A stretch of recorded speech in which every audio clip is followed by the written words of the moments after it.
Welcome, Espire Agent. Stealth as a genre is just one of the hardest genres of gaming to get right. There's so many things that can go wrong, from the level design to the quality of the AI, and VR being as immersive as it is, it makes these issues become even more obvious, especially in these older VR titles. The store page describes Espire as VR's definitive stealth experience. I read that and was very excited to see what they had to offer, hoping Espire would be the answer to the canceled Splinter Cell game that I was never going to get. For me, unfortunately, it's not really a Splinter Cell. Think of this more as a Metal Gear type of stealth.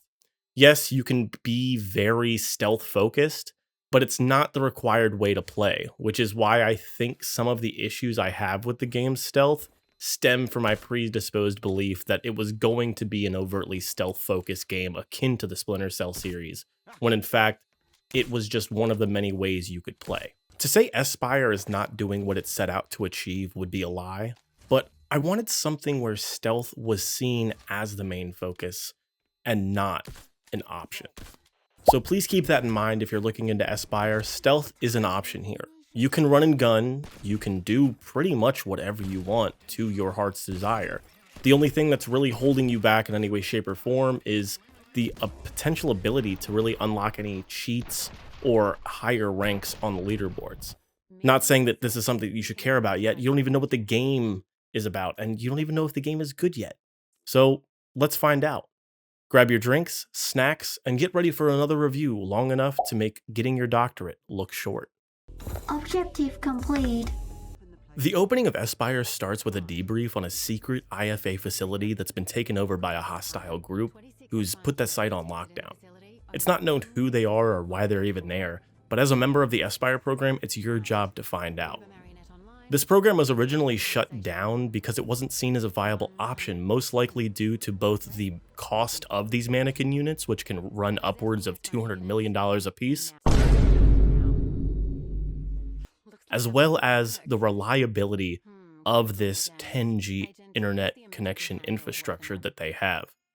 However, Colonel Pyre wants to use this opportunity to prove that this program needs to be revived and refunded. Before we talk about gameplay, I want to talk about the options that you have. As it pertains to graphics, they're pretty much just presets. You can't really change a lot of options here, minus like pixel density. But accessibility-wise, there's a virtual crouch. There is vignetting, which makes it so you have a still image around your moving image to help with motion sickness. And there's also distance grabbing for the very important items, whether that be key cards, weapons, or anything you definitely need to grab to complete your mission. With these options out of the way and kind of accessibility out of the way for the most part, let's go ahead and get to the meat and bones of Espire, or the boards and circuits, if you will. Objective complete. Before you even officially boot into the first level, you start in a chamber, and this chamber kind of reminds me of a Star Trek holodeck, with what I can only assume is probably an omnidirectional treadmill under your feet. You then sync up with one of the Mary units that is inside that lockdown IFA black site, and pretty much show that this program, although it was probably shut down for connection issues, is in fact working in some semblance. You're controlling this unit from over 3,000 miles away, and even Baker, one of your team members, seems surprised, and you can hear that in her voice. Primed. Uber Marionette Online. Mary synchronization 100%. Since this is virtual reality, immediately I'm going to see how much I can grab. And I can grab a lot. I can interact with 90% of the environment for the most part. The biggest downside here is it's not very detailed with the grabbing.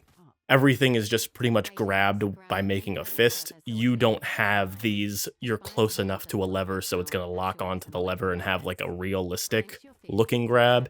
It's just you're near it and your fist grabs it. And keep in mind, this is an older VR game, so having this level of interaction is pretty amazing. While I'm grabbing everything, of course I'm going to be pressing other buttons on my controller, and I pull the trigger and see a small camera screen come up on my HUD, and a small camera pop out of my wrist. I don't know what compels me, but I grab this camera and think, can I throw this somewhere? And while I'm holding the trigger, I grab this camera, throw it, and it lands, and I can look around that specific area. Now, separate from using my wrist to rotate and kind of move this camera around, after it's thrown, I do need to physically turn my body, or at least my head, to look around the room, which is fine. Very cool, well put together, and overall a very interesting mechanic that I feel that the devs more than likely put a lot of time and effort into get it working. Okay. That's really cool.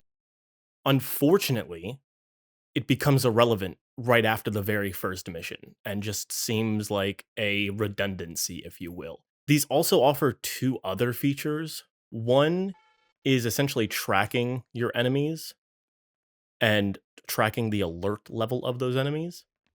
There also is the ability to play a sound. The next piece of equipment that you get is this wand taser thing. It technically is the first weapon you get because it can disable turrets and knock out guards while keeping your pacifist rank going. This is also used to heal the Mary. The game never tells you, unfortunately, that you can actually take turrets out with this. You kind of have to figure that out for yourself. I didn't actually see any prompt, and I went through 3 times and tried to listen for a voice line that would tell me, hey, you are able to use this to disable turrets.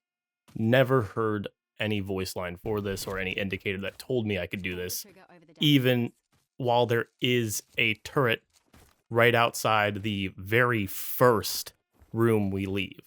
Additionally, this doesn't disable any cameras. So if you're thinking, oh, I can climb up here and take out this camera, no, that's not something that's possible. I wish it was, but unfortunately it is not, and I'm not sure if this is a bug or if this was just not an intended feature. The first weapon you get, well, I mean, I guess technically this is the second, is the tranquilizer pistol. The IFA is very loose on how weapon regulations work in this facility, it seems, and I can probably see this being another reason they were shut down. Should be something in my office. Head there. The tranquilizer pistol is what I would call a basic kit, especially for those trying to get the pacifist challenge done throughout their campaign in Espire. You'll need to reload it. I also want to tell everybody and let everybody make sure that they keep this in mind. These are darts. These are not bullets. You're not going to be shooting these from 100 feet. They start dropping off at about 20 feet, and you're going to have to accommodate that. So whenever you're shooting something that's pretty far away, you're going to have to kind of calculate what this drop trajectory is going to be when you're shooting your shot. Obviously, if you're higher up, not so much. Unfortunately, I was a little disappointed because I cannot grab this with 2 hands. For me, not being able to grab a pistol with 2 hands just visually does not look right and doesn't sit right in my brain, and kind of throws me off. Genuine skill issue on my end. The other thing that throws me off a little bit is reloading. There's 2 ways you can do it, but neither of them will make visual sense. One is just grabbing a clip or magazine, whatever you want to call it, off of your chest and putting it into the weapon. The other is just putting the weapon near where the clip or magazine would be sitting on your body. Continuing with the tutorial level, the next room that you enter is going to provide you an opportunity to use your tranq pistol and also show you how to either avoid or hold up enemies. If you want to hold up an enemy, all you have to do is go behind them, either press a button or say a line like freeze, and your microphone will pick it up, then have them essentially voice line letting you know, okay, you have me held up, and you will see them drop their weapon. The coolest thing about this, in my personal opinion, is that if you get distracted by a secondary enemy, or you are just lollygagging and look away for a little bit, they will go ahead and pick up the weapon that they dropped and tried to take you out. I think this is a great mechanic, and I'm glad that they added this into the game, just because, for realism's sake, that's probably something someone with military training would do. They notice that their captor is distracted, they're going to take that opportunity to try and take them out. This is also where you get your next weapon, the MP7A1. There are a few variants of each individual weapon. The MP7 specifically has a suppressor variant, as well as one that has a sight on it. For me personally, not my favorite weapon, but this is also your first 2-handed weapon, so you can grip the front for added stability. As we enter the next room, we see some sort of zip line, and this is pretty cool if you want to traverse across areas faster.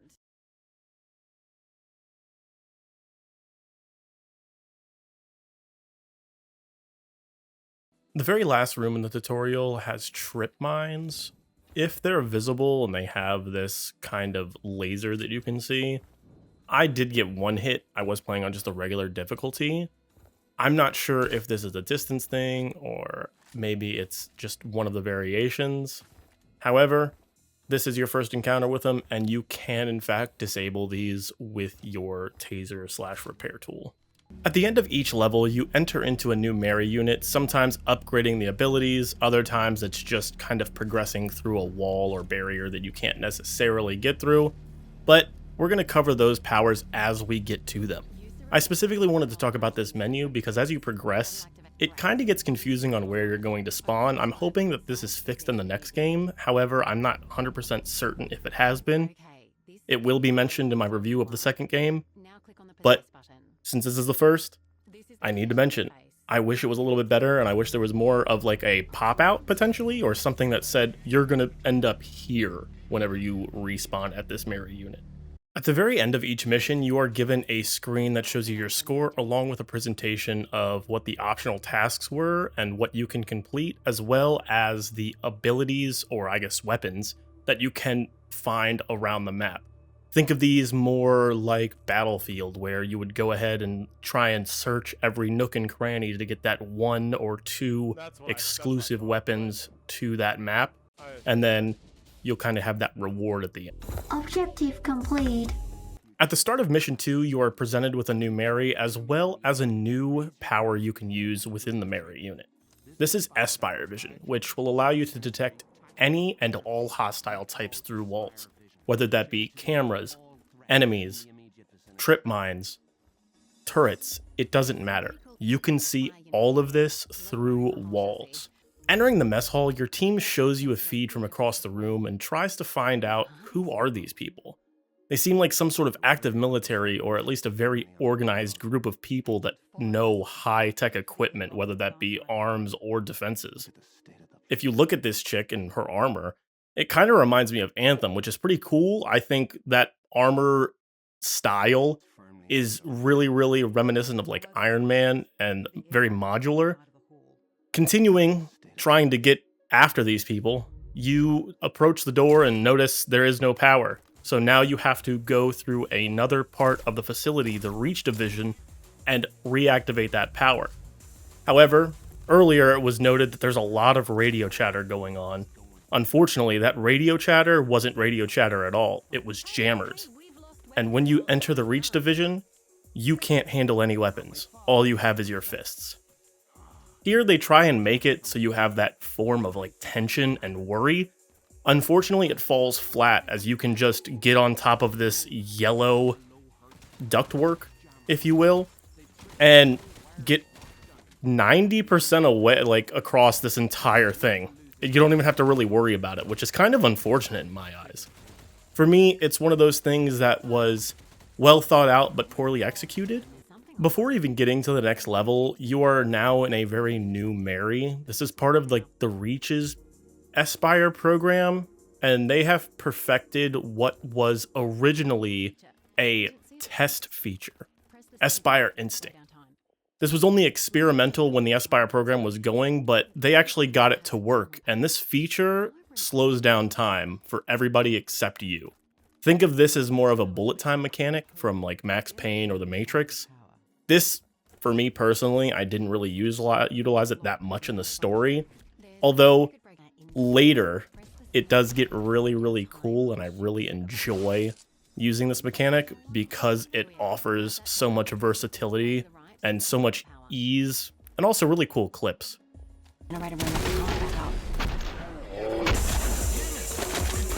I'm not sure what the model of this is. It honestly reminds me of something from like 007 Nightfire or Black Ops 2. I'm not personally a fan of the AR as well. It's just one of those things. There's also a new enemy that's introduced here. These are medium armor soldiers, or like level 2 soldiers. Headshots are going to be your best friend, just like in any game. However, if you're going for pacifist, it's gotten a little bit harder for you. Tranquilizers on these are going to be more difficult to hit. While the lowest tier enemies are essentially just a one-shot wherever, doesn't really matter besides like the thighs or, the forearms, these are a lot more involved. These have pretty much armor everywhere besides like their lower legs or like feet. So you're gonna have a pretty rough time dealing with them if you're like aiming for like center mass as you would with the regular enemies. But I like the added addition of difficulty that these enemies bring if you are going for that pacifist run. Objective complete. After turning on the power and getting back to the elevator, you start ascending and you get a transmission from one of the enemies to your Mary unit. This is their tech guru or tech genius, if you will, who we don't know exactly where they're transmitting from, how they've even gotten a connection directly to us, and what role they play in this whole thing. Electric bundle of signatures and transmissions. I'll keep an eye on you, my little friend. All we know is that it must be pretty important if they're contacting us directly. Before we have a chance to get out of the elevator and follow them, they escape the floor and we still don't know who they are. The next task is to get to the security wing, and hopefully they didn't delete any of the footage that has been recording since they've been here. While on your way to security, you find what I think are my favorite pistol variant, and MacGyver, which I'm told is, like the pistols, a good piece of gear. It's McGiven. Damn, he was a good piece of gear. After you arrive at the security center, you are shown footage that shows that this group is part of Copperhead. It's unknown why they're there, however, knowing how technologically advanced and arms-wise advanced they are compared to everything you have, more than likely they're not going to use any of this information for good. The information that they've already pulled was in the data center, and to get there you need a key card. This key card also is located near where you already are, as well as a phone. This phone gives some sort of story exposition from the character's point of view when the site was being attacked, which I personally love. Unfortunately, we weren't nice enough to give MacGyvern any story exposition. Damn, he was a good piece of gear. They also explain what these keycards do, kind of like, you're dumb. I don't know why we need this, and I'm honestly complaining about nothing, but it would be, you would make the connection that a level 2 keycard is going to get you into level 2 and below areas. I don't know why we really need the explanation or story exposition here for that. You also get a pretty cool assault rifle. This assault rifle has a banana suppressor on it. It's really just a yellow suppressor, but who doesn't love a good fruit on their suppressor, you know? Heading towards the data center, right before you get there, we actually get our very last weapon, which is the shotgun. This is my favorite two-hand weapon in all of Espire, and I think, personally, this is how all shotguns should work in games. They should make you feel like an action hero inside of an action movie. Just visually powerful, and even better, this one has a suppressor on it. It's probably the most satisfying weapon, and I want you to think of shotguns in this game more like a shotgun that is going to kick back everything it comes in contact with. And I love that. You also, right before you're introduced to the end of the level, are introduced to the heavy armor type enemies. These unfortunately don't fly back as hard to the shotgun, but overall are a good addition to the game, seeing as how if you're someone who wants to play as a pacifist, these are going to make that a little bit more hard due to the fact that they can only be shot in their hands and feet. Otherwise, you're going to have to take a few shots at them with your tranq pistol to be able to actually put them to sleep. Objective complete. Once you reach the data center, Mission 4 officially begins, and you need to take out all the laptops in the area, as HQ is unsure which laptop is actually sending the data out of the facility. If you're not paying attention like me, you think maybe I need to find a specific laptop. Nope. We just need to destroy all of them, and I should have paid attention because I wasted like 20 minutes in this area trying to find all the laptops and interact with them. After you've stopped their data collection, it's time to head back up to the elevator where Scales and the rest of the Copperhead went up to at the beginning of level 3. Heading back the way you came, you essentially run into Scale's personal guard. These individuals are the other reason you absolutely need Espire vision. His personal guards are equipped with invisibility suits. These use meta screens to hide a person wearing the suit. And yes, meta screens are actually real. I just did a 5-second Google search to look, and I am sad that they are not what I assumed that they would be.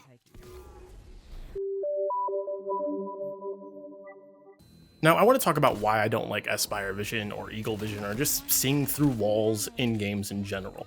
It's honestly just an unneeded mechanic. Sure, if you want to have something like that, why not make it show like objectives or like keys, even weapons, through walls? Not, something that's not held by an enemy, obviously.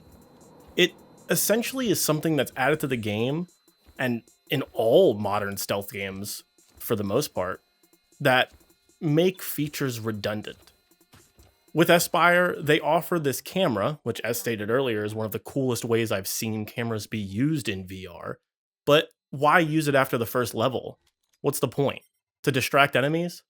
Why do I need to distract or even mark the enemy who I know for a fact is not looking at me as I can see them through the wall?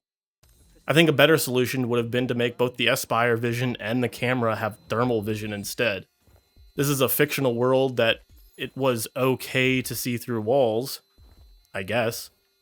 I think we could allow thermal vision to see an IR laser if we want, or even better, add night vision as an option to allow it for super dark maps or full power outages during gameplay that require you to use night vision. Now that my rant's over, I'm going to go ahead and add this to the X-ray vision easy mode tally. After you take out his guards and get back to the elevator, you discover that it's on lockdown, and the only way to override it is go to the director's office and get a key card. Copperhead already knew lockdown would also shut the blast doors, so we need to hack the system and get those open. They replaced our good old piece of kit with hacking equipment. Damn, he was a good piece of gear. You will need to hold the enemy off while this equipment is doing its thing, and it's not that hard, but it lets you mess around with the slow motion feature, which is pretty cool.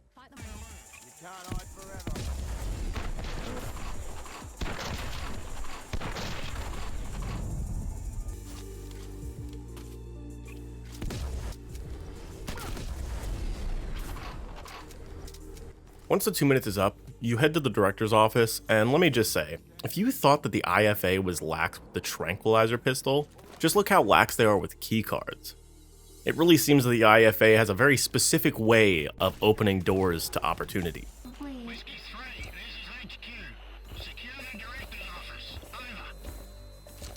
Wow, stone the crows, that's actually it. The key fob for the elevator is in the shotgun. The director's office also shows that he and the colonel had a very close relationship. Agent, could you pan the visor around for me? Unfortunately, there are soldiers already closing in on your position, and you don't really have time to think about how close this relationship between Colonel Pyre and the director really was. However, a good thing about this sequence is that it really does give you the opportunity to use both Espire Vision and Espire Instinct to create pretty cool moments and really feel like you are in that action sequence of a John Wick movie.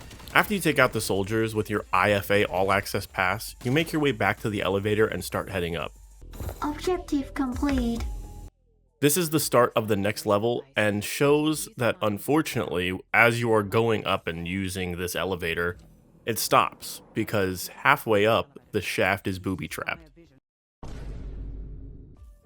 Scaling this feels like something out of a heist movie where you kind of have to dodge lasers, and I know the devs could have probably made this much harder, but I think the decision that more than likely would have been the wrong decision if you made it any harder. At the top of the shaft, you enter some ductwork and look like Bruce Willis in that one Christmas movie.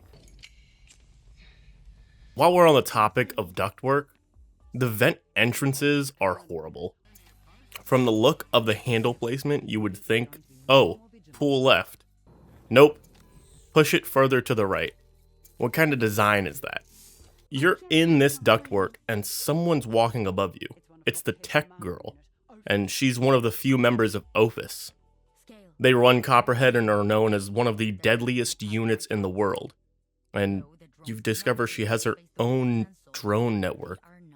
Albeit, they're not the smartest, and their pathing could use some work overall, but this is much less of a deal compared to the sound they make when I first saw them. They run Copperhead. Oh, shit. Honestly, I was unsure if this was the drone or if it was the dude in my comms after he had Taco Bell. Here it comes. The fucking. The rest of the level is essentially just climbing and reaching the next elevator for the mission. I would say that this is probably the shortest mission in the entire game. I'm not sure if this was used as like padding or if this was essentially planned to be a mission. I will give them credit. The first time you do go through this, it is tense and definitely takes you a lot longer than going through the second time after you realize you can pretty much just scale the wall all the way up. Objective complete. This final mission seems both out of place, but also seemed like this is what the team really wanted to do on some of those earlier levels. Upon starting, you need to get through more drones, and of course these are not too hard, but climbing and pulling the switch to open this initial door to the next location can be pretty annoying depending upon how you go about doing it. They also provide enough cover within this set piece that even if you mess up a few times, it doesn't necessarily punish you and you don't get spotted. I also really enjoy the stealth feel of this initial part of the level. It does feel like I'm stealthing a little bit more than I would, and honestly, I feel like they really did save the best for last just with this one set piece, and we'll talk about a little bit more as we go through this mission. Now in the final leg of your mission, you really get to decide how you want to play the game.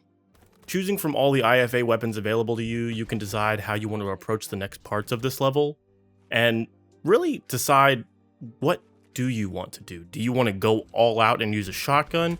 Do you want to use an assault rifle and go kind of that run and gun play style? Or do you want to go and continue to get that pacifist role with maybe an SMG if you really liked the MP7 throughout your playthrough? Honestly, this is how I wish most levels started. There were times that I just wanted to go around and run and gun, and other times I wanted to play super stealthfully. So for me, given the option to be able to say, okay, you've unlocked this, you can use it at any given time within any given level, I think would have been the better decision to make. After you decide what kind of way you want to play this mission, you enter the basement, and this shows off the best part of the entire game. Right off the bat, you are paused in place and shown what 3 objectives you need to complete. Weird design decision that I do feel that I need to mention here is you're the only one that's frozen. All the enemies continue to move, they can continue to spot you and do all that fun stuff. So unfortunately, I'm almost spotted here because of this mechanic. I wish the whole map would have paused, but that's not what happened. That said, you have to go to the bridge to end the lockdown, track a helicopter with one of your wrist cameras, and you also need to save some hostages. I decide, let's go see what's going on in the bridge and take this lockdown off so we can hopefully get some more reinforcements in here or something. Unfortunately, the doors are locked and I need to reroute the power to unlock these doors, but before I can do that, I need to get a key card that we don't have. This key card is believed to be on potentially one of the employees that was there that unfortunately ended up on the other side of a firing squad in the basement level 1. This is where you go in to get the key card. However, you need to be very careful here because there's 2 things. 1, meta screen soldiers, which obviously we already know what those are, and invisible tripwires everywhere. This essentially requires Espire vision, but as I stated earlier in the game, it could have just been thermal and infrared. Like any game, it's never the first place that you look, so when you go in here, you're going to have to go to multiple different piles. However, after the first time that you do this, it does always spawn in the same place, so you will never have to go to every single pile ever again. After I got the keycard, I went back to the bridge to go ahead and lift a lockdown. Before I did that, I opened the blast doors, and it seemed like, yeah, I could go up there and lift a lockdown, but I want to see what the hostage situation was like, and I wanted to see what was going on with the helicopter that I needed to track. So going and heading over to the hostages, it doesn't really seem like you get punished for failing in any way, shape, or form. I didn't have any hostages die or anything like that, so it didn't really seem like I needed to be as stealthful as the game made it sound. Several IFA hostages are being held at gunpoint by Copperhead soldiers. Extra leverage in case we succeed in making our own attack. As for the helicopter, as soon as you get onto the roof, you're essentially told you need to throw a camera or tracker onto the helicopter. This isn't hard at all. You can just throw one and you'll definitely hit it on your first try.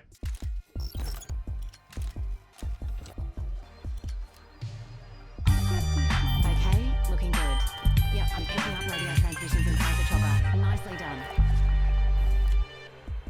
Bodies piled, hostages saved, and cameras thrown onto helicopters. It's time to lift the lockdown officially at the bridge. But before you can do that, you need to fight Scales. This fight is a little weird.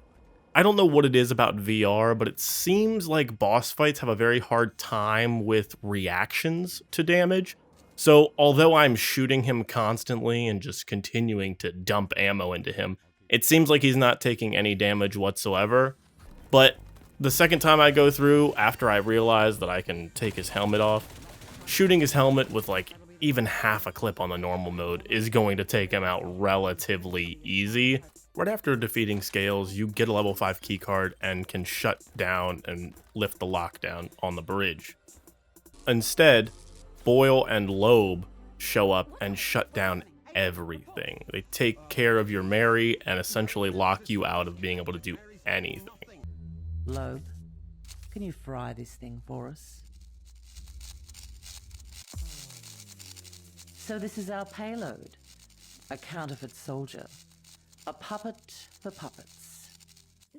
There is a teaser at the end credits, but I will leave that for you to discover on your own. The last thing I do want to talk about is the challenges, and it seems as though the way that Espire 1 set up its story, kind of giving bits and pieces throughout, and not really delivering fully in a conclusion, definitely setting up for that next game, which is completely fine by me. That last mission, as I said at the very beginning of this section, it seemed like that's what they wanted to do. And I notice this a lot when I go to the challenge modes, as there are different setups, there's different environments that aren't necessarily reused, so to speak. Of course, the assets are going to be reused, but entire environments were built, and it seems like a lot of this stuff they wanted to implement into the main game, but just didn't have enough time. And going through my research and doing interviews, and essentially getting all the information that I could on Espire 1's development, more than likely, a lot of the challenges and DLC challenges implement mechanics that they really wanted to get into the game, and environments that they wanted to get into the game and had ideas for, but just didn't have the time or money to make happen, unfortunately. I think Espire maybe started a little bit before its time, but it's definitely a young team, and they did get a second game, which I'm very excited to play. However, I wanted to make sure that it was very clear that this development cycle for them was a lot more constrained than what you may think, or I may even think initially when playing the game without doing that additional research.